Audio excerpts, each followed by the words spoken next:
இன்றைக்கி நம்ம பார்க்க போகிற டாபிக் என்னென்னா, வறுமை கோட்டினை அளவிட இந்திய திட்டக்குழுவால் அமைக்கப்பட்ட குழுக்கள்.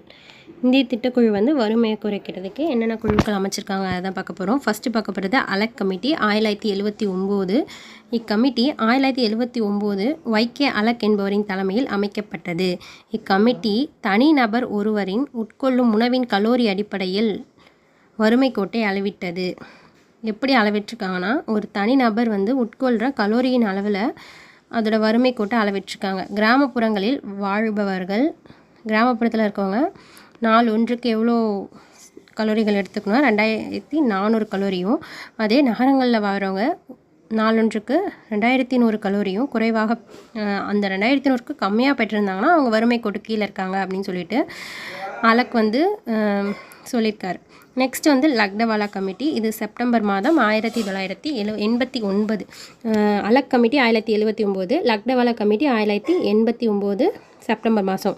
இது வந்து திட்டக்குழுவால் அமைக்கப்பட்ட இக்கமிட்டி ஜூலை 1993 89 அமைச்சிருக்காங்க. 93 அதோட அறிக்கையை வந்து சமர்ப்பிச்சிருக்காங்க. அடுத்து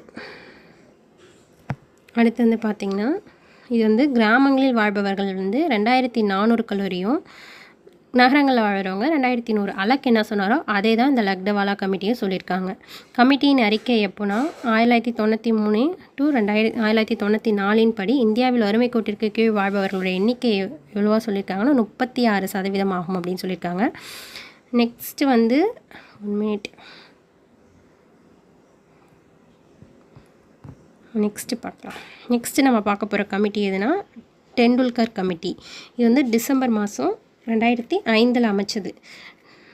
கமிட்டி 2005 சுரேஷ் டி டெண்டுல்கர் என்பவரின் தலைமையில் திட்டக்குழுவால் அமைக்கப்பட்டது. இக்கமிட்டி 2009 தன்னோட அறிக்கையை வந்து சமர்ப்பிச்சிருக்காங்க.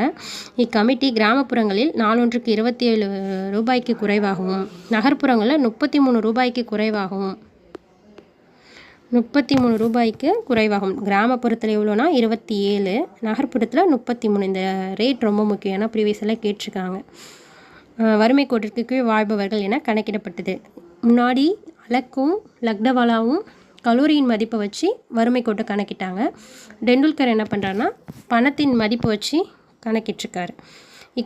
கமிட்டியின் அறிக்கைப்படி 2004 to 2005 37.2% மக்கள் வந்து வறுமை கோட்டுக்கு கீழே வராங்க அப்படின்னு சொல்லிட்டு கூறியிருக்காங்க. ரங்கராஜன் கமிட்டி. இது வந்து 2012 அமைச்சிருக்காங்க. இக்கமிட்டி ஜூன் மாதம் 2012 மத்திய ரிசர்வ் வங்கியின் முன்னாள் ஆளுநர் சி ரங்கராஜன் என்பவரின் தலைமையில் அமைக்கப்பட்டது. இக்கமிட்டி